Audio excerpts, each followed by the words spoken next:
Donc salut tout le monde, merci d'être là, bienvenue à ce premier épisode de Curieux Rivard. Je suis avec Stéphane Etier. Aujourd'hui, on parle de stratégie des médias. Ouais. Ça va être bien intéressant.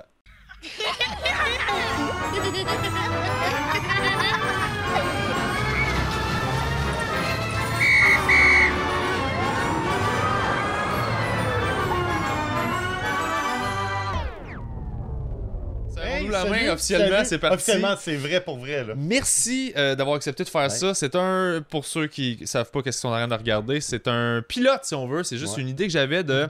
t'es un gars avec qui j'adore jaser, tu connais plein de choses sur plein de domaines. Et je me suis dit, pourquoi pas t'inviter? Pas en formule carré de sable où on jase la vie et tout ça. Vraiment en formule sur un domaine précis pour apprendre des choses sur un domaine précis. Ok, super. Et on a beaucoup, on a jasé de quel sujet on pouvait aborder. Et tu m'as soulevé le fait que tu étais... et là, il faudrait que tu m'aides à préciser que ton champ d'expertise était les médias en général. Oui, ben écoute, déjà la gestion, parce que j'enseigne la gestion au HEC, à McGill. J'ai travaillé aussi... Mais quelle gestion t'enseignes? Ben c'est ça, tu sais, la gestion, dans le fond, des organisations, dans n'importe quel domaine. Mais tu sais, je m'intéresse aussi à la stratégie, donc c'est-à-dire les grandes décisions qu'on prend, mettons, quand on dirige une organisation pour dire... Ben, je fais certains grands choix en fonction de ce que je vois comme tendance dans l'environnement, puis aussi en fonction de ce que j'ai comme ressources, que je suis capable de concentrer à une place pour dire, ben ça, je suis capable de faire ça mieux que n'importe qui d'autre, puis je vais pouvoir saisir des occasions qui se présentent, que je vois dans l'environnement puis dans les tendances. Donc, un peu comme ce qui s'est passé récemment avec Belle Cause, mettons, qui est un hashtag Belle Cause, que les autres, ils donnent de l'argent, mais ils utilisent aussi ce mouvement-là pour se faire un peu de pub travers ça. Bien sûr. Tu sais, n'importe quelle décision qu'une organisation va prendre, il y a toujours une finalité à ça. Puis c'est entendu qu'une organisation peut dire, bon, ben, je veux me faire connaître, je veux que les consommateurs me perçoivent sous un jour favorable. Puis je vais communiquer d'une certaine manière pour qu'ils me perçoivent sous un jour favorable. Puis éventuellement, peut-être qu'ils vont acheter mes produits au lieu d'acheter les produits du concurrent. Le but, c'est d'affecter ton image positivement. Oui, tout à fait. Fait que, si tu veux, une action, un programme comme Belle Cause, ben, si tu veux, c'est une tactique de communication qui sert une plus grande stratégie qui est de dire, bon, ben, je vais présenter mon entreprise sous un jour favorable pour que les consommateurs me perçoivent bien puis aient le goût d'acheter mes produits plutôt que ceux du concurrent. OK, carrément. Ouais. Puis est-ce que, mettons, pour une compagnie comme Bell, y a-tu vraiment des retombées? Est-ce qu'il y a vraiment des gens qui vont s'abonner à Bell parce qu'il y a eu cette campagne-là? Ça, c'est une énorme question, en fait, parce que c'est une vraie question. Parce que ça, c'est tout ce qu'on appelle, de façon très générale, ce qu'on appelle la responsabilité sociale de l'entreprise. Mettons que tu as une entreprise qui dit, ben, je veux être un bon, entre guillemets, citoyen corporatif, c'est-à-dire, je veux faire des profits à mes actionnaires, puis il y en a qui vont dire occupe-toi juste de ça, puis le reste, on s'en fout. Mais de plus en plus d'organisations de compagnies vont dire ben c'est pas suffisant de faire des profits à mes actionnaires, faut que je traite bien ce qu'on appelle en anglais les stakeholders, ou c'est-à-dire les parties prenantes, c'est-à-dire tous les intervenants autour de toi dans la société. Ça peut être les consommateurs, ça peut être les gouvernements, ça peut être les communautés dans lesquelles tu fais affaire. Ça peut être tous les gens impliqués, de proches qui sont touchés par ta compagnie. Exactement. Fait que donc tu vas dire, ben, comme entreprise, j'ai une responsabilité. J'ai pas juste une responsabilité envers mes actionnaires de leur faire de l'argent, mais j'ai aussi une responsabilité vis-à-vis de la société qui m'entoure. Puis, qu'est-ce que je fais pour m'acquitter de ces responsabilités-là? Ça, est-ce que c'est un choix que l'entreprise fait? Oui. Parce qu'elle n'est pas obligée de le faire. Non, elle n'est pas obligée de le faire. Tu sais, tout ce qu'on lui demande, tu sais, dans le fond, l'entreprise, on lui demande juste, comme à n'importe qui, à toi, à moi, on lui demande de respecter la loi. OK? Après ça, toi, moi, on peut décider d'être des bonnes personnes. Ouais. Si on veut. Ouais, tu peux en faire plus que la loi t'exige. Tu peux en faire plus que exactement ce que la loi t'exige ou t'empêche de faire. Oui, c'est ça, t'empêche. C'est ça, exactement. Okay. Mais c'est toi qui choisis, c'est toi qui fais ce choix-là. L'entreprise, en général, on va dire que l'entreprise a été créée pour permettre à ses propriétaires d'atteindre leurs objectifs. Okay. Alors, leurs objectifs sont souvent financiers. C'est souvent financier. Okay. C'est souvent de faire plus d'argent. Là, tu vas dire, oui, mais il y a des OBNL. C'est pour ça que là, il y a des entreprises sans but lucratif. C'est ça. C'est autre chose. Okay. Une entreprise, on va dire, à but lucratif, son objectif, ben, c'est justement de faire... C'est une machine, si tu veux, qui sert à ses propriétaires. Okay. Puis... Qui sert aux propriétaires pour qu'ils engrangent plus de profit. Okay. Mais au-delà de ça, tu peux aussi décider d'être une bonne personne, entre guillemets, puis de bien traiter de bien traiter la société dans laquelle tu te trouves. OK. Il y en a qui vont dire, par contre...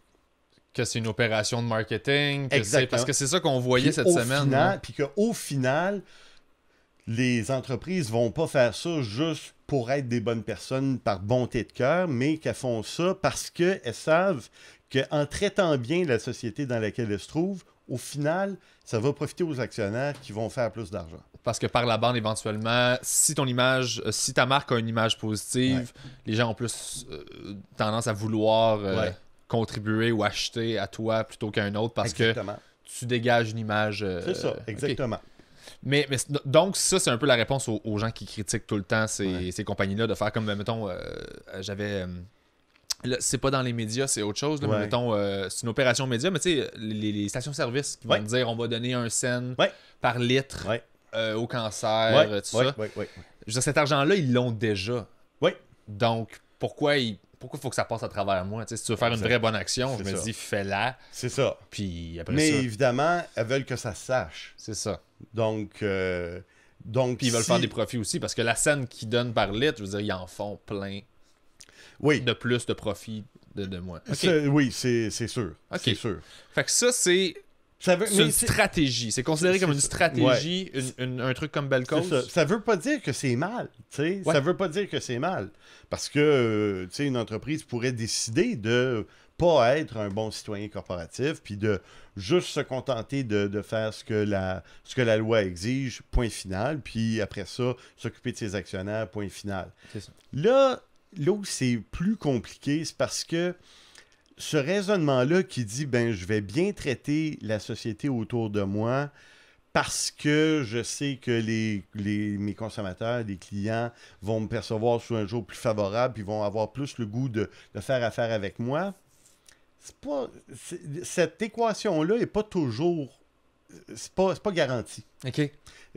Si tu lances une bouteille à la mer puis t'espères que...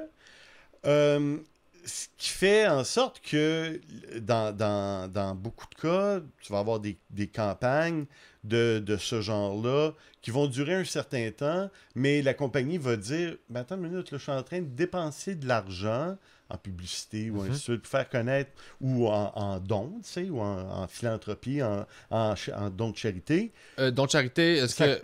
Ça peut compter là-dedans aussi. Est-ce qu'il y a des retours d'impôts avec ça d'habitude? Oui. Oui, normalement oui. Ou je peux commanditer un événement, tu sais, je peux commanditer un festival, des choses comme ça. Puis tout ça, au fond, l'objectif, c'est que les consommateurs vont te percevoir plus favorablement, puis qu'ils vont venir acheter tes produits. Mais si tu t'aperçois qu'au final, tes ventes n'ont pas augmenté, tes profits n'ont pas augmenté, tu vas peut-être te dire, pourquoi je fais ça, là? OK. Fait qu'il faut qu'il y ait un plus-value quand même au bout du compte. Dans le fond, c'est faire une bonne action, c'est tenir la porte à quelqu'un, mais s'il ne dit pas merci, tu fermes en pleine face. Tu dis, la prochaine fois, je vais peut-être m'abstenir. C'est ça. OK. Fait qu'il y a quand même... L'objectif mercantile est quand même là. C'est pas la bonté de cœur. On aura beau essayer de faire croire ça au public, c'est quand même... Je veux dire... mais ils sont pas obligés. Ils sont pas obligés. Ça, faut quand même Ils sont pas obligés, donc on peut le souligner. C'est correct. Mais... Est-ce qu'on peut dire, c'est à cause...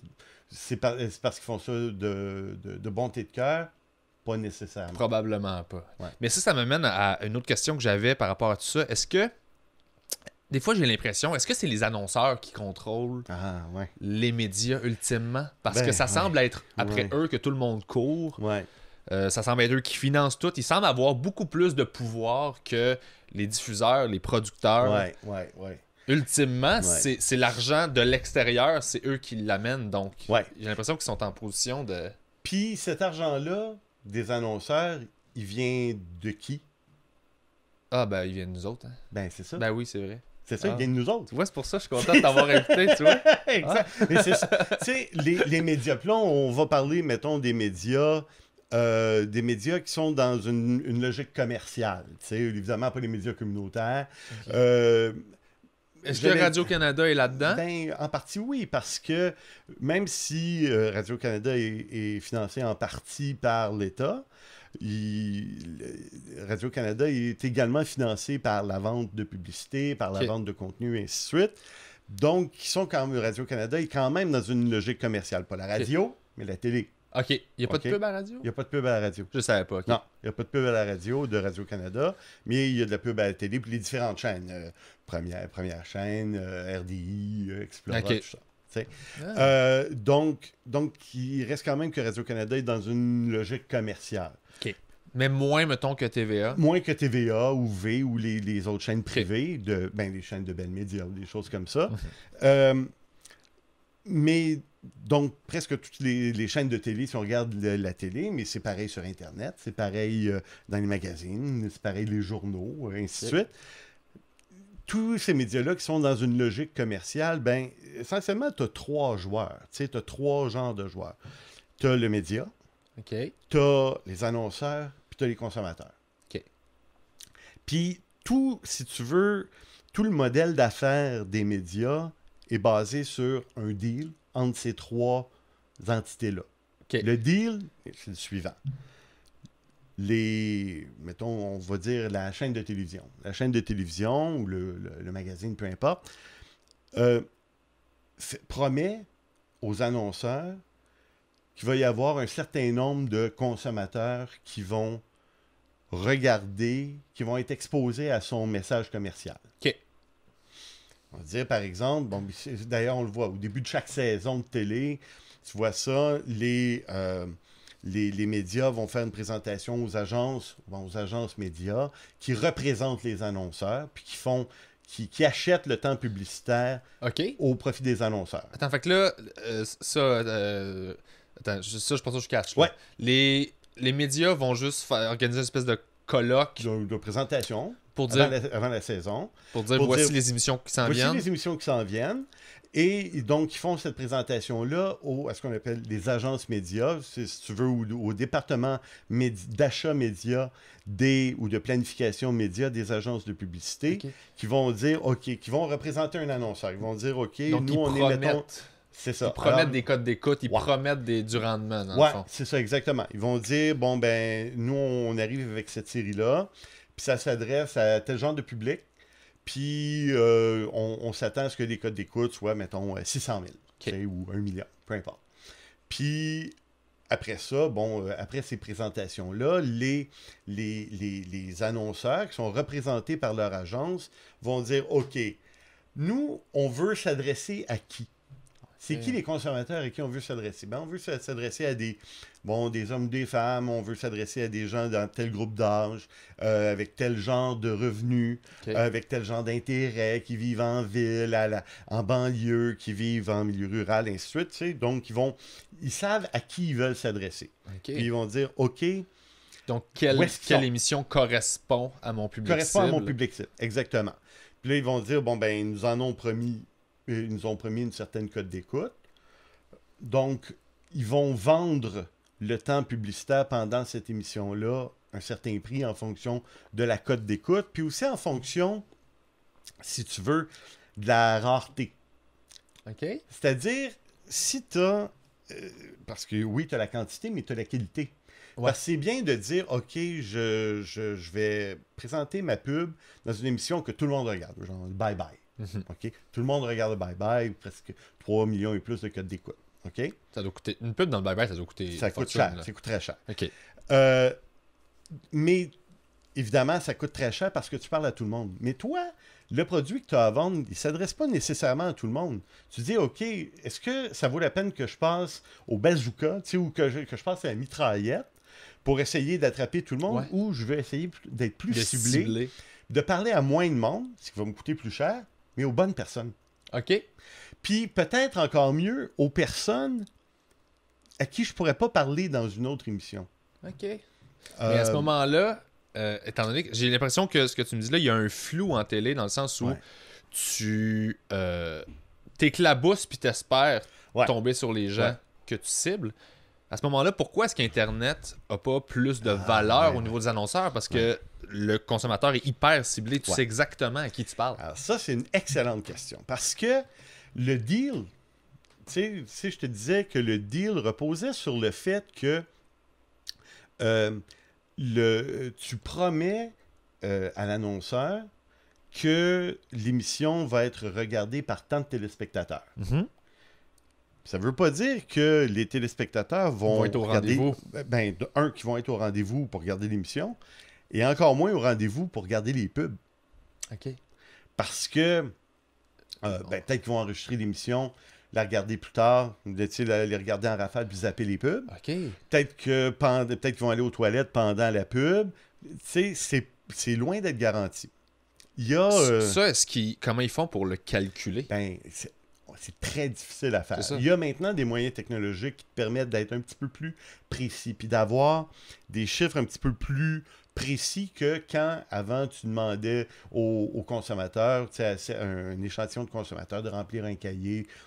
C'était les sondages BBN, c'était ça? Exactement. Maintenant, c'est Numéris, c'est ça? Mais c'est ça, donc, qui a une technologie différente, qui est capable de détecter, mettons, dans un foyer qui fait partie de l'enquête, où là, tu as ce qu'on appelle le PPM, le Portable Person Meter. Ouais, c'est un petit bidule, je pense, que tu portes à ta ceinture. Exactement. Puis donc, quand tu sors de la pièce où il y a la télévision, ben il sait que tu n'es pas en train de regarder la télé. Là. OK. Donc, pendant les pubs, très souvent, ou parce que tu fais autre chose. Donc, ils vont savoir exactement combien de personnes qui regardent ou disons qui sont dans la même pièce que la télé. Mais ça, c'est un échantillon. C'est un échantillon, mais qui est statistiquement quand même qui est valable. C'est un échantillon qui est assez nombreux,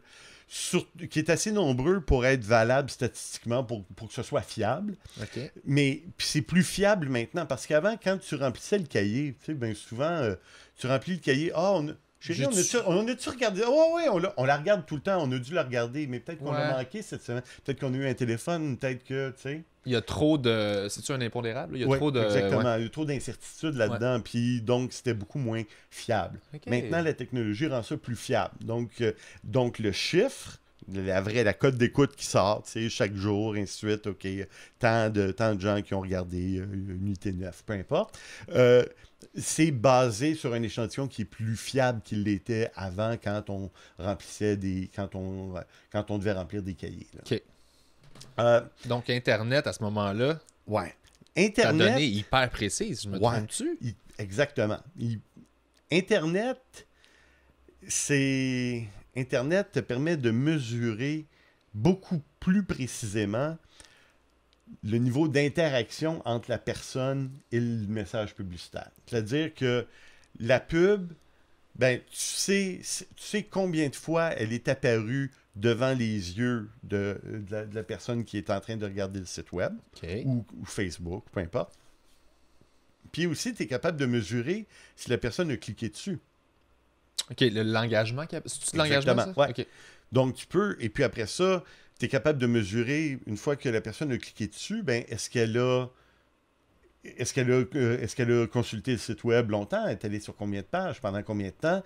Est-ce qu'elle a acheté quelque chose directement sur ton site? Est-ce qu'elle a fait une demande d'information? Et ainsi de suite. Tu es capable de mesurer beaucoup plus de choses que juste de dire la personne était dans le salon pendant que la pub a passé. Okay. Donc, on pense qu'il l'a regardé. Puis après ça, tu le sais pas. T'sais, après ça, même si tu as été exposé à des pubs, ça veut pas dire qu'elle a collé, puis que tu vas t'en rappeler. Exactement. T'sais. Tandis que sur Internet, sur Facebook, sur le web, peu importe, tu es capable de mesurer avec beaucoup plus de précision à quel point le consommateur est engagé avec ta marque. Donc, sachant ça, tu es en mesure aussi de cibler plus facilement oui. Ta publicité. Oui, tout à fait. Parce que tu sais qui est où, qui a quel âge, quelle tranche, quelle région. Ouais. Mais à ce moment-là, pourquoi, puis c'est peut-être que je me trompe, pourquoi on dirait que ça a moins de valeur, tout ce qui est produit sur Internet? Parce qu'on s'aperçoit... En fait... Parce que le deal des médias, on va dire, traditionnels... Qu'on définirait par la télévision, la radio, les journaux, ceux qui restent, les magazines, les médias imprimés, et ainsi de suite. Tu sais toujours... Le deal repose sur le fait, sur la prémisse que tu le sais pas vraiment. OK. Tu sais qu'il y a du flou. OK. Puis c'est accepté. C'est accepté qu'il y a du flou. Okay. Mais pour l'instant, c'est encore accepté. Tu sais, il y a un vieil adage en publicité qui était, en fait, c'était le Wanamaker, qui était le patron d'une chaîne de grands magasins aux États-Unis au début du 20e siècle, qui disait « Je sais que 50% de mon budget publicitaire est gaspillé. Le seul problème, c'est que je sais pas quel 50%. » OK. Tu sais? Puis c'est comme tu as du flou, tu dis, ben, je vais continuer d'acheter de la pub parce que je pense que ça va avoir de l'impact, mais on ne sait pas vraiment. Fait que c'est de la spéculation. Oui, un petit peu. Il y a beaucoup de... Donc, il y a beaucoup d'incertitudes là-dedans. Mais cette incertitude-là n'est pas présente sur Internet. Fait que je comprends pas pourquoi le modèle plus traditionnel est encore utilisé. Ouais. C'est quoi? C'est juste une question de tendance, puis ils sont pas sûrs encore? Oui, il y a ça en partie. Il y a le fait aussi que... oui, il y a ça. Il y a absolument ça en partie. Il y a aussi le fait que sur Internet, ben, on s'aperçoit que la publicité sur Internet génère pas nécessairement tant d'engagement que ça. Tu sais, la publicité... Disons, si on divise la publicité sur les sites web, tu sais, qu'on consulte. Là, des bannières, des trucs un peu ça, partout. Les bannières, les big box. Tu sais, les différentes pubs sur le web. Il n'y a pas tant de gens que ça qui vont vraiment cliquer dessus. Tu sais. Okay. Après ça, bon, sur Facebook, ben, le problème avec la pub sur Facebook, c'est que oui, elle peut être extrêmement bien ciblée. Parce qu'on est capable de dire... OK, moi, je veux que ma pub apparaisse sur le Facebook des hommes de 24 à 35 ans qui habitent dans dans tant de kilomètres autour de tel code postal, puis qui ont déclaré tels intérêts dans leur profil, tu sais, qui aiment le football, mettons. Puis tu peux cibler à ce point-là. C'est fou, ça. Ouais. Puis ça, chaque clic va coûter très cher parce que tu as tellement bien ciblé que le fait qu'une personne qui va accepter de cliquer là-dessus, c'est quelqu'un qui a beaucoup de valeur pour toi parce que tu l'as vraiment bien Elle a ciblé. plus de valeur que quelqu'un en général qui est juste curieux, qui va peut-être mener à rien. C'est ça. Ou quelqu'un qui est juste assis devant la télé, puis qui est en train de glander devant la télé, puis qui est n'importe qui, tu sais. Ouais. C'est pas parce que, tu sais, t'habites dans tel quartier que t'as nécessairement tous les mêmes intérêts, là. Tu sais, c'est pas parce que t'as un certain âge que tout le monde a les mêmes intérêts, tu sais. Fait qu'il y a beaucoup d'imprécisions quand même. Okay. On essaie de réfléchir, on essaie de cerner un peu, mais il y a beaucoup, beaucoup d'imprécisions. Tandis que sur Internet, non. Le problème de Facebook, par contre, c'est que, là encore, ça a à voir avec la façon dont tu interagis avec Facebook. Dans le sens que quand tu es sur Facebook, même si tu es exposé à une pub, si tu es sur Facebook, c'est parce que tu veux être sur Facebook. Okay. Tu veux pas cliquer sur une pub qui va t'amener ailleurs. Tu veux être sur Facebook. Tu veux rester sur Facebook. Ah, c'est intéressant, ça. Tandis que Google, c'est le contraire. Google, c'est le contraire. Ton but, c'est de t'en aller. C'est ça. C'est qu'il t'amène le plus vite possible ailleurs. Puis il dit exactement le temps que ça a pris pour t'amener ailleurs. En plus, c'est on va t'amener ailleurs en 0,032 secondes. C'est ça, exactement. Donc ça, c'est parfait. Le problème de Google, c'est que même si Google va essayer de cerner tes intérêts, tes goûts, puis donc la valeur de ton clic en fonction de ton comportement passé, c'est sûr que Google n'a pas autant d'informations personnelles sur toi, tes intérêts, ton âge, puis ainsi de suite, que Google n'en a pas autant que Facebook. Okay. Facebook, tu es inscrit à Facebook, tu as un profil, tu as des données, tu as des photos, tu as des posts, ainsi de suite. Ils n'auront jamais autant d'informations que tu en mets volontairement sur Facebook. Exactement. Tandis que Google va peut-être regarder, OK, ton comportement, tes recherches sur Google antérieures, ainsi de suite. Donc, ils vont un petit peu personnaliser de cette façon-là, mais ça ne sera jamais autant que Facebook. D'un autre côté, Facebook, tu ne veux pas t'en aller de Facebook. C'est ça, tu es plus intéressé parce que tes amis ont à dire, par ton feed. Ça. Exactement, exactement. OK.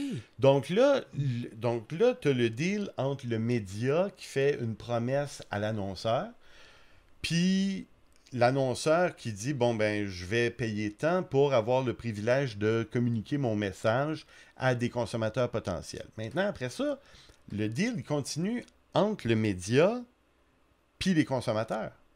OK. Parce que là, il va dire, OK, bon, ben, je vais faire une grille de programmation où je vais, ben, tu sais, on pense de moins en moins en termes de grille parce qu'on sait que les gens vont enregistrer. Ben, écoutent quand ils veulent, puis écoutent quand plus. Ils veulent. C'est ça, pas nécessairement à l'heure où tu l'as mis dans la grille, mais bon. Donc, en fait, c'est...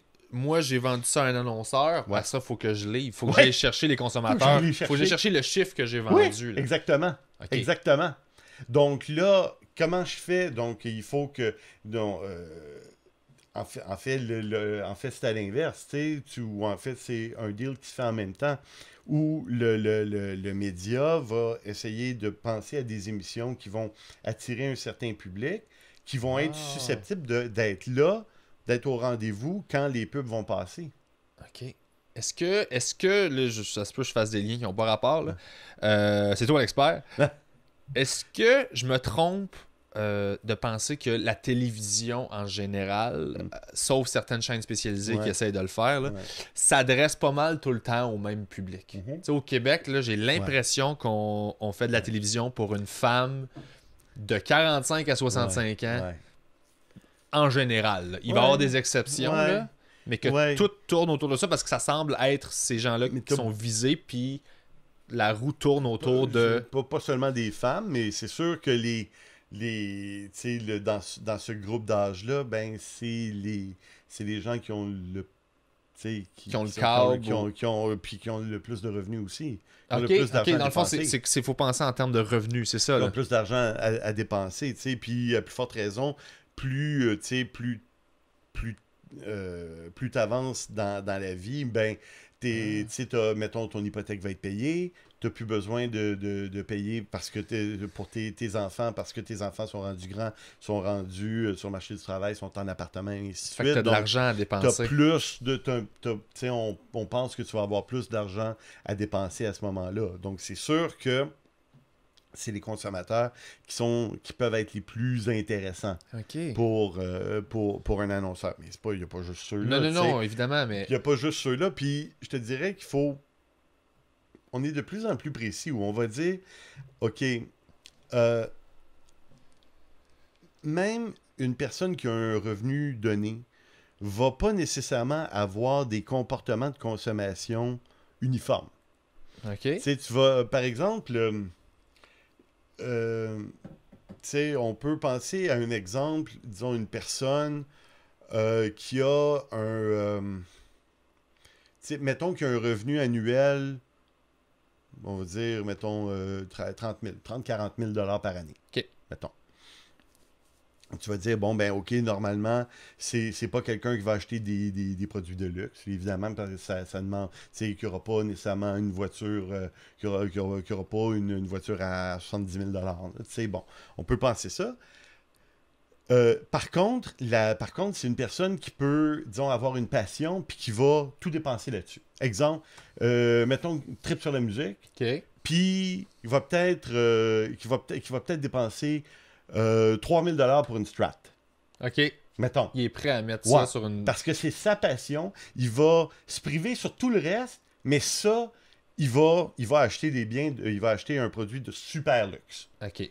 où il va acheter des bâtons de golf, tu sais, je sais pas, Callaway, tu sais, dans les 4 chiffres, parce que sa passion dans la vie, c'est le golf. C'est son trip. Puis à l'inverse, tu vas avoir des gens qui vont peut-être avoir un revenu annuel de 250 000, mais qui vont acheter leur linge de vaisselle chez Dollarama.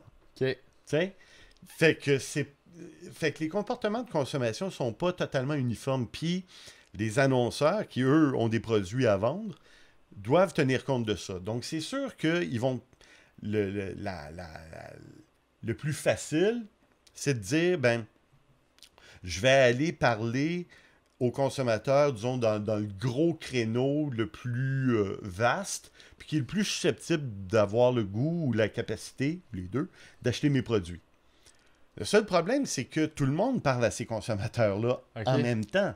Ah. Donc, c'est de plus en plus difficile pour toi de te démarquer, puis de faire en sorte que ton message va vraiment être remarqué, va être...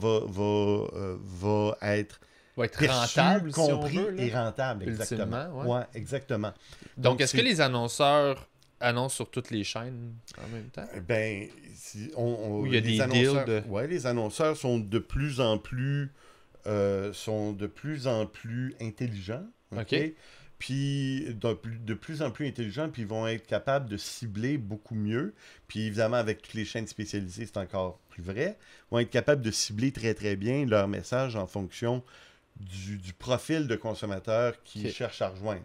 Mais tout ça, évidemment, on est toujours tributaire du fait que ben, des gens vont peut-être enregistrer l'émission, peut-être pas la regarder, peut-être zapper les pubs. Il y a une grosse dose de spéculation. Énorme. Puis, donc, c'est pour ça aussi que ce qu'on appelle les rendez-vous sont si importants et vont coûter si cher. OK. Donc, un Super Bowl. Un Super Bowl, un bye-bye, des choses comme ça. C'est, en fait, dans le jargon du métier, c'est des émissions qui sont imperméables au time shifting, qui ne sont pas shiftables. C'est-à-dire que... tu ne l'écouteras pas le lendemain. Tu vas l'écouter le soir même. Il faut que tu l'écoutes là. Tu sais, la finale de OD, le Super Bowl, tu vas pas l'enregistrer pour le regarder 3 jours plus tard. Si tu sais que les gens sont là, ça a une valeur... bien supérieure. Bien supérieure. Puis même dans la façon dont les pauses publicitaires sont conçues, puis les médias font partie du deal. Ils vont dire, par exemple, la pub qui est juste au début de la pause publicitaire, puis la pub qui est juste à la fin de la pause publicitaire avant le retour, valent plus. Parce que, d'une part, ben, tu n'auras peut-être pas eu le temps de te lever pour aller à la toilette. Ou t'es revenu de la toilette. Ben, si tu recommençais, puis là, tu vas voir la dernière pub.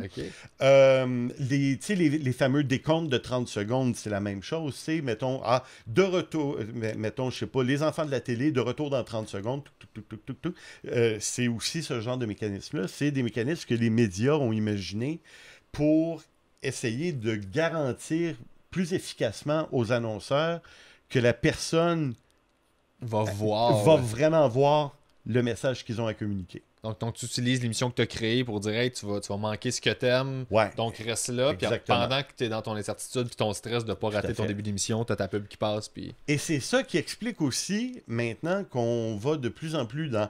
Puis ça, c'est dans un vocable qu'on va appeler la créativité média, où on va parler de contenu brandé, entre guillemets. Là, intégration de contenu, intégration de marque dans le contenu des émissions. Donc, cette chronique est présentée par Mazda. Exactement. C'est ça, exactement. Là, tu te l'es fait passer, tu l'as pas vu venir, tu pouvais pas l'éviter. Exact.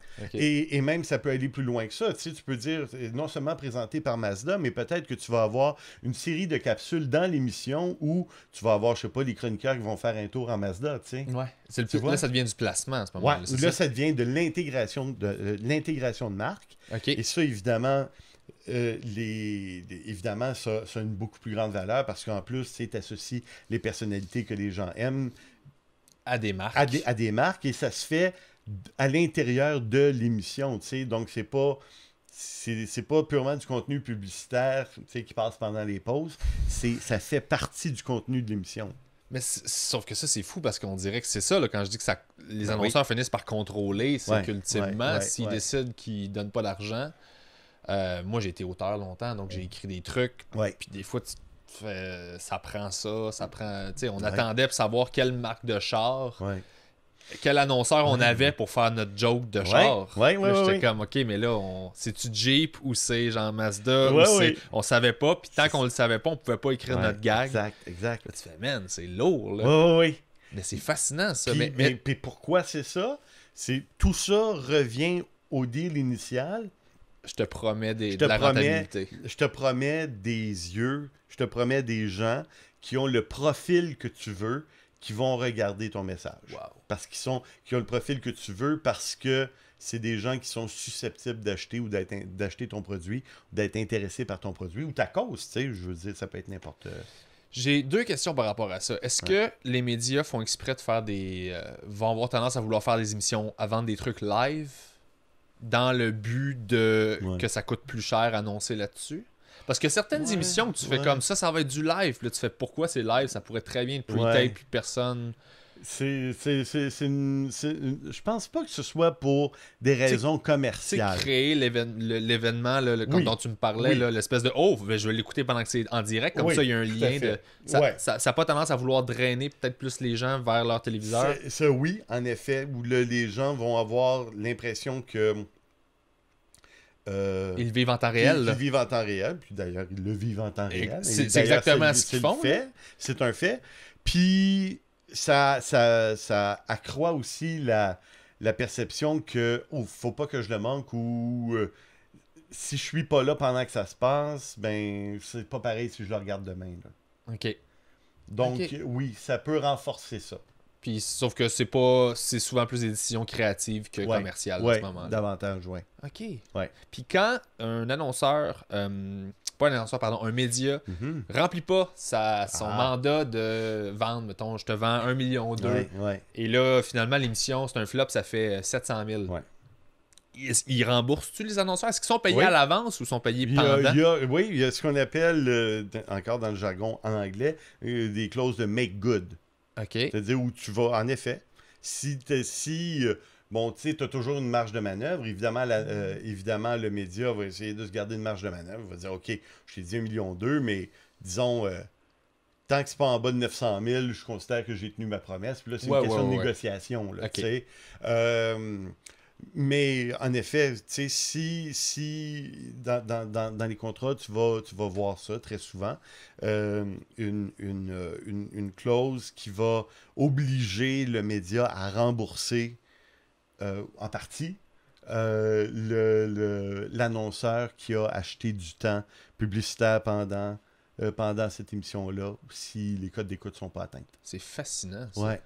Ouais. Wow. Ça se négocie. Ça se négocie. C'est pas automatique, mais ça se négocie. Puis en général, un annonceur, un grand annonceur qui va annoncer pendant des émissions à heure de grande écoute, là, en général, ces grands annonceurs-là font affaire avec des agences, des agences qui sont responsables à la fois de les aider à planifier leur budget, qui vont dire, OK, ben mettons, tel annonceur, au total, mettons que tu as 5 millions à investir, OK, pour faire connaître ton nouveau produit. Mettons, ta nouvelle boisson gazeuse, peu importe. Mettons que tu as 5 millions. Ces agences-là, ces conseillers-là vont leur dire, OK, ben voici comment tu devrais répartir ton budget entre les différents médias, y compris le web, y compris Facebook, y compris Google, et ainsi de suite. Une espèce de gestion de risque.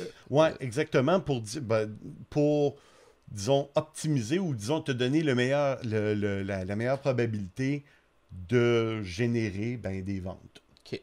Ou encore de la notoriété. Si tu as une nouvelle marque, puis tu veux la faire connaître, puis après ça, tu peux faire des sondages pour dire, OK, ce nouveau produit-là, le connaissez-vous? Avez-vous vu des pubs là-dessus? Est-ce que c'est une marque que vous reconnaissez?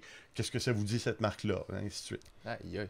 Et donc là, ils vont dire, ces agences-là vont dire, bon, ben, avec telle répartition, mettons, si tu annonces un peu à la télévision, si tu mets un peu de, mettons, des abribus ou des panneaux publicitaires, si tu achètes un petit peu de Google AdWords, si tu places des pubs dans Facebook, et ainsi de suite. Donc, ils vont répartir ton budget pour essayer de générer le plus de rendement possible. Et souvent, ces agences-là vont également être responsables de l'achat, c'est-à-dire qu'ils vont négocier avec le média au nom de l'annonceur. Ils vont créer la pub aussi, je me trompe pas? Également. OK. Également. Mais tu as des agences qui ne font que du média, OK. mais tu as des agences qui font du média et également qui vont faire de la création. OK. Et donc, ils vont négocier avec le média pour dire, bon, ben, OK, mettons, pour telle marque de boisson gazeuse, OK, on a un budget de temps cette année, on est prêt à acheter, tu sais, on veut acheter du bye-bye, on veut acheter du Unité 9, on veut acheter du entrée principale, tu sais, ainsi de suite, tu sais. C'est pour ça que les médias doivent programmer bien à l'avance aussi pour être en mesure de vendre ça. Tout à fait, exactement. Donc, on va dire, OK, ben, combien tu me vends ça, ce temps-là? Là, le média va faire un prix. Là, l'annonceur va dire, regarde, moi, pas l'annonceur, mais l'agence va dire, regarde, moi, je représente cette boisson gazeuse-là, mais aussi cette marque d'auto-là. Puis cette marque de, je sais pas moi, la bannière de pharmacie ou de supermarché. Puis j'achète pour, je sais pas moi, 300 millions de dollars par année de temps chez vous. Ça va me faire des meilleures conditions que ça. Donc là, le média va dire, OK, mettons que je pourrais te donner en plus, mettons si je te donnais en plus du Explora, du RDI, puis mettons que je te donnerais plus de ça tirait dessus. Il y a une négociation, là. Donc là, l'agence va se retrouver avec tout un bassin de temps à répartir entre ces différents annonceurs qu'elle représente. Puis, et puis là, va travailler avec ça. Wow! Man! Est-ce que la valeur baisse avec le temps? Est-ce que j'ai l'impression que la télé est en train de mourir? Puis je dis pas qu'elle meurt, mais j'ai l'impression que la télévision est en train de on dirait qu'elle change, puis que l'adaptation semble se faire difficilement. Là. Ouais. Ben, oui, c'est vrai. Tu remarqueras d'ailleurs que les codes d'écoute, tu sais, des codes d'écoute sont de plus en plus basses.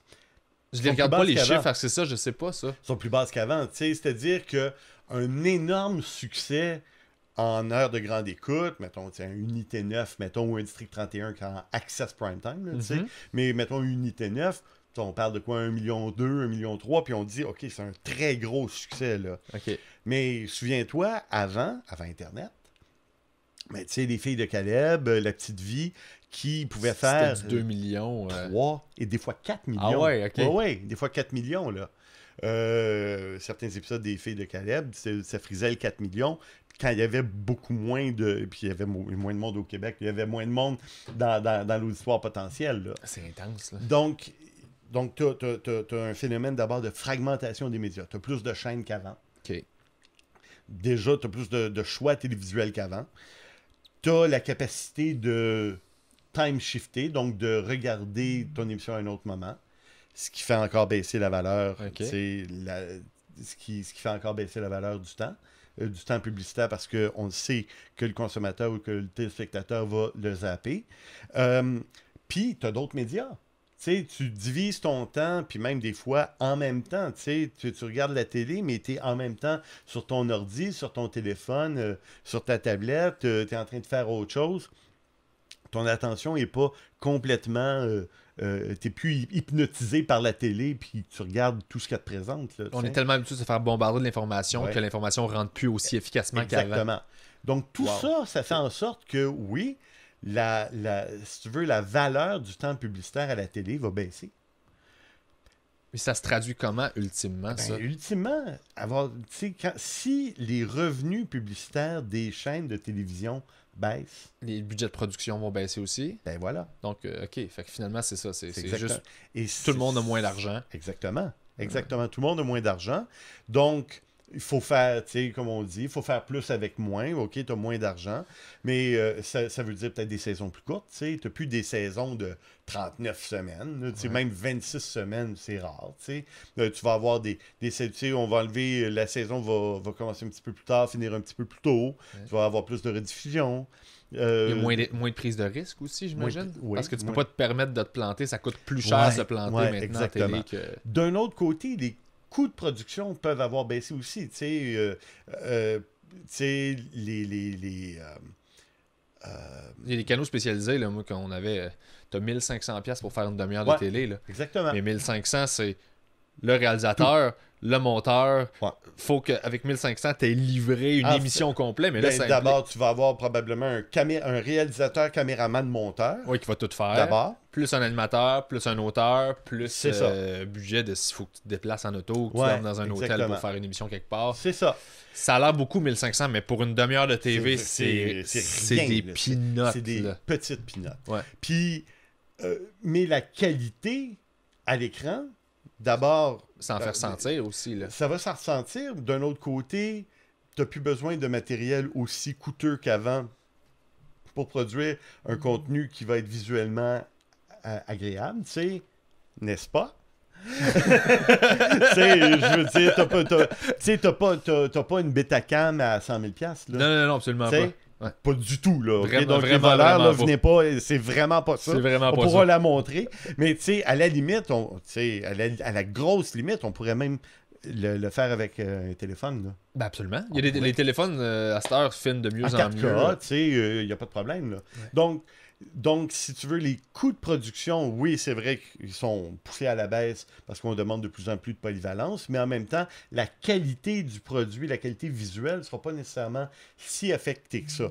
L'autre élément aussi, c'est que comme on consomme de plus en plus, mettons, de vidéos sur notre téléphone, tablette, ordi, nos exigences sont plus les mêmes comme consommateurs. Tu sais, mettons, tu regardes les nouvelles, puis tu vas voir, ou même, tu sais, ou une émission, mettons, entrée principale. Okay? Quand on avait des personnes, tu sais, qu'on interviewait par Skype. Ouais. Tu sais, tu montres ça à la télé. Au début, auparavant, mettons, il y a 20 ans, ça aurait été impensable de dire, tu peux pas mettre ça en ondes.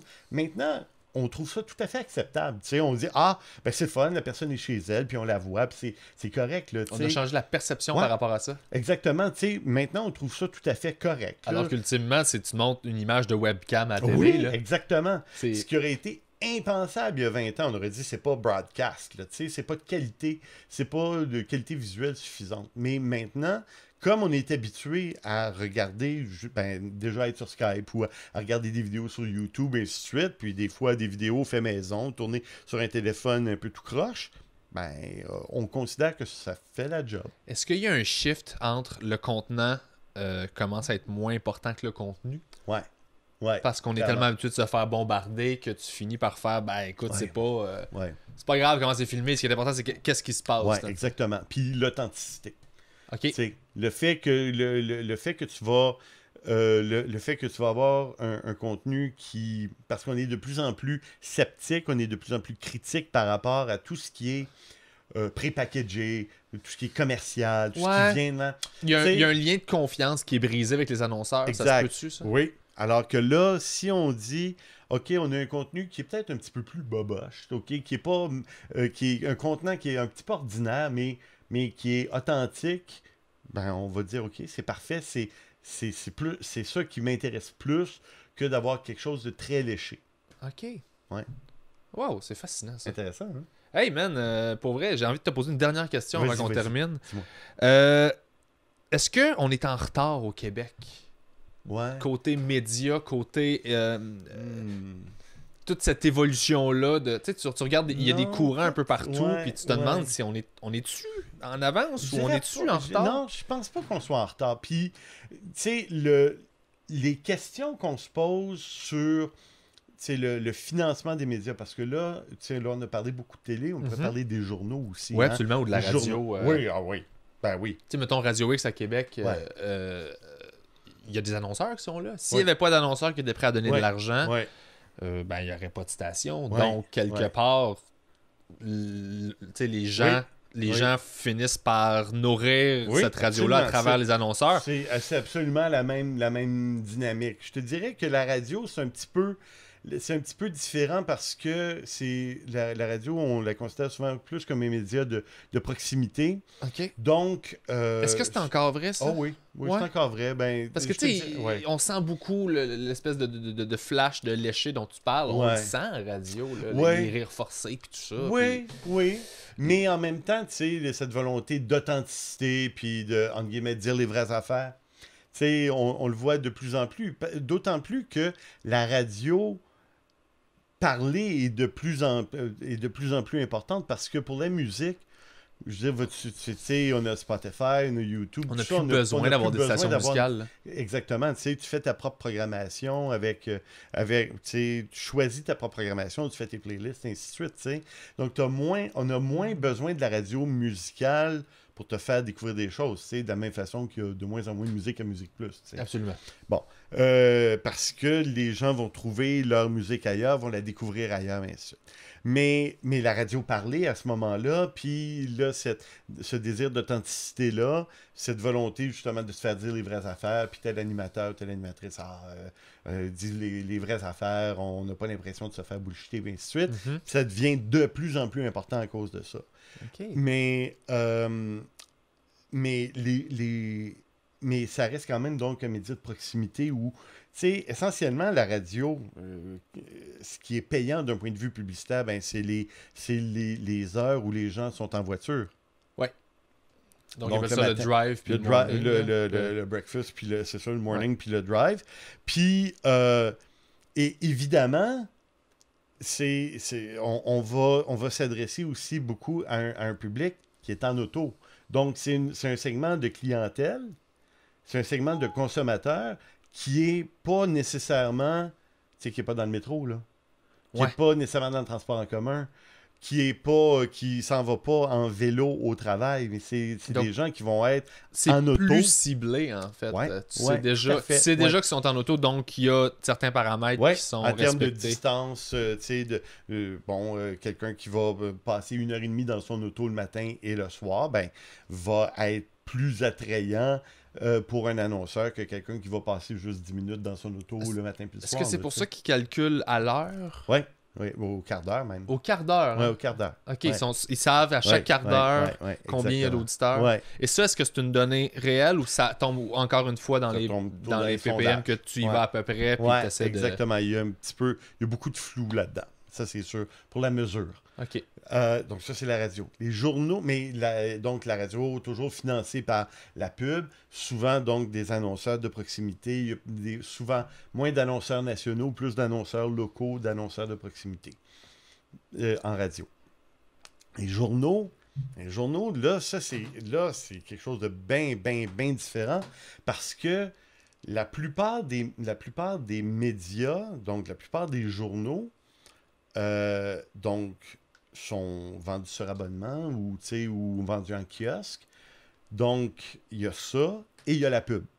Là, il y a des journaux qui ont fait, évidemment, le pari de, d'abord, soit de ne plus être sur papier ou d'être distribué gratuitement. Bon, il y a toujours eu des journaux gratuits, le Voir, des choses comme ça. Puis là, maintenant, la presse, là, qui diffuse son contenu gratuitement sur les tablettes. Donc, la Presse Plus. Donc, qui dit, OK, on ne vend plus de journaux, on va se financer exclusivement par la publicité. Ça, c'est dangereux. C'est un risque, évidemment. Mais c'est dangereux même d'un point de vue journalistique, d'un point de vue... tu sais, un journaliste, c'est supposé être impartial. Oui, absolument. Et là... la frontière entre... Mais je pense quand même que... Puis... je pense quand même que les quotidiens les quotidiens ont toujours ce souci-là vraiment une séparation très nette entre l'éditorial, entre la rédaction et les ventes. Tout ce qui s'appelle la publicité. C'est sûr que tu peux avoir des zones un petit peu plus grises. Évidemment, tu peux avoir des publi-reportages, tu peux avoir aussi des sections dans les journaux qui sont plus dans la, on va dire, pas la nouvelle de service, mais plus de l'opinion, j'ai l'impression. Ben, l'opinion, c'est autre chose. OK, parce que le Journal de Montréal semble jouer sur une zone grise. Mais la zone grise, au point de vue commercial, est plus, par exemple, les sections auto, section bouffe. Tu choisis quel resto tu critiques, là. Ouais. Ben, quoi que les critiques de resto, ça va, mais tu sais, souvent, même dans les arts et spectacles, tu vas avoir...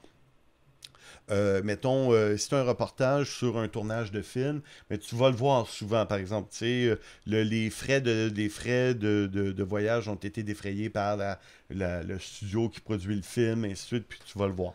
Ça fait partie justement de cette transparence-là que la plupart des journaux veulent au moins préserver. Est-ce qu'on parle vraiment d'une transparence ou c'est plus, on sait que les gens ne le liront pas, la plupart des gens feront... Ouais. Il y a une dose de... Ben, mais je comprends. Là, ça devient une opinion personnelle. Ouais, c'est pas pertinent pour... Je pourrais pas critiquer les intentions. Absolument, c'est ça. On s'en va ailleurs. Là. Puis je dirais que, mais cette compréhension-là, quand même, de la rédaction puis de la séparation entre le commercial puis la rédaction est toujours là. Puis c'est encore plus vrai dans l'actualité et ainsi de suite. Le problème, et l'immense problème que tous les journaux ont, tous les médias d'information ont pour tout ce qui s'appelle information, pas divertissement, mais ce qui s'appelle information, dans le fond, qui est un peu un rempart de la démocratie, tu sais, le quatrième pouvoir, et ainsi de suite, pour faire contrepoids aux autres pouvoirs de la société. C'est que produire de l'information, ça coûte cher. Ouais. Ça coûte très cher. Faire du journalisme d'enquête, ça coûte très cher. Puis évidemment, ça coûte très cher, puis en plus, ça fait pas plaisir à ceux que tu critiques. Ouais. Donc, ça te prend vraiment une indépendance en béton là, pour faire ça. Faut que tu payes des avocats, et ainsi de suite. C'est pas des blagues. Même chose, journalisme électronique, les émissions comme Enquête, La Facture, tout ça, là, c'est la même chose. Ça coûte cher, puis ça fait pas plaisir aux gens qui ont du pouvoir puis que tu vas critiquer. Le problème, c'est que maintenant, ce contenu-là, qui a coûté très cher et qui est très précieux d'un point de vue démocratique, ce contenu-là, il est très difficile à rentabiliser pour un journal. Parce que, bon, ben, tu sais, OK, il y a de moins en moins d'abonnements. Des fois, il n'y a plus d'abonnements. La pub, OK, de plus en plus de fragmentation. La taille de l'assiette publicitaire est de plus en plus petite, puis est de plus en plus fractionnée. Mais toi, ça te coûte toujours aussi cher de produire de l'information. Ouais. Et en plus, maintenant, tu as l'information que tu as créée, qui a coûté si cher puis qui est si précieuse, est partagée sur les réseaux sociaux. Elle est ramassée elle est intégrée dans des blogs, elle est agrégée dans des sites d'information qui vont finalement récupérer et faire de l'argent sur quelque chose sans avoir investi au départ. Exactement. Puis c'est ça, donc, le grand questionnement des médias d'information en termes, si tu veux, le grand questionnement d'affaires des médias d'information, c'est ça. Et c'est pour ça que tous ces journaux-là se posent la même question. Qu'est-ce qu'on fait pour essayer de ne pas se noyer? Plusieurs solutions. Tu as le paywall. C'est par exemple... oui, tu vas, par exemple, tu vas pouvoir lire gratuitement 3 articles par mois ou 5 articles par mois. Le Devoir est comme ça. New York Times est comme ça. D'autres médias... C'est une technique que je t'en donne un peu. Si t'en veux plus, abonne-toi. C'est ça, exactement. Il y en a qui vont dire, ben OK, on ouvre tout. Et si vous voulez, on espère que vous allez nous appuyer. Moi, c'est ma technique avec le podcast. Exactement. Je donne, puis j'espère qu'il y a des gens qui vont avoir le goût de t'appuyer, puis qui vont vouloir te donner de l'argent. Des podcasters font souvent ça. Tu sais, moi, un de mes podcasters préférés, Dan Carlin, tu sais, je sais pas si tu connais Hardcore History, extraordinaire. J'ai commencé à l'écouter, c'est vraiment bon. Incroyable, tu sais, qui fait des podcasts de 6 heures, tu sais, des épisodes de 6 heures, puis il n'y a aucun extrait d'archives, c'est juste lui qui parle pendant 6 heures. C'est malade. Et lui, donc, il donne tout son contenu. Il le rend disponible gratuitement pendant à peu près 2 ans. OK. 2-3 ans, parce que ça prend tellement de temps de faire des épisodes. 2-3 ans. Et après ça, il les met en archive et il vend les archives. Mais il demande a buck a show. C'est, t'as aimé ça? Donne-moi une pièce. Ouais, je comprends. Donne-moi une pièce. Ça reste gratuit, mais si tu as aimé ça, donne-moi une pièce. Ouais. C'est correct, c'est raisonnable. C'est correct. Tu as eu 6 heures, là, 6 heures de contenu captivant, tout ça. Ça vaut bien une pièce. C'est parce que je pense qu'on est habitué à juste recevoir. Ouais, on oublie ça. En tant que consommateur, on est habitué de se faire bombarder. Donc, la valeur de ce qu'on consomme, on s'en rend pas compte. Du temps investi et tout exactement. On se rend pas compte que ça a coûté du temps, de l'effort et de l'argent à ceux qui ont fait ce contenu-là. Puis que ce temps-là, cette énergie-là, puis cet argent-là, ben, ça a une valeur. Puis autant on peut être motivé, animé par une cause, tout ça, en même temps, il faut vivre. Puis il faut essayer de faire en sorte que on puisse continuer d'en faire de l'excellent contenu. T'sais. Alors, que ce soit de journalisme d'enquête ou que ce soit des podcasts, c'est la même chose. T'sais. Ben, Stéphane, je trouve qu'on a fait de l'excellent contenu aujourd'hui. Merci beaucoup. Merci Pierre Bruno. Oui, c'était super. C'est parfait, c'est ça que je voulais. Je suis vraiment content. J'ai appris plein d'affaires. J'espère que les gens aussi ont appris. J'espère que vous avez trouvé ça intéressant. Oui. Puis, écoutez, merci, man. C'était le premier épisode de Curieux Rivard. Je sais pas s'il va en avoir d'autres. Curieux Rivard. J'aime ça. Numéro 1. Vino. On sort le vino. Merci, Steph. Ça marche, je fais plaisir.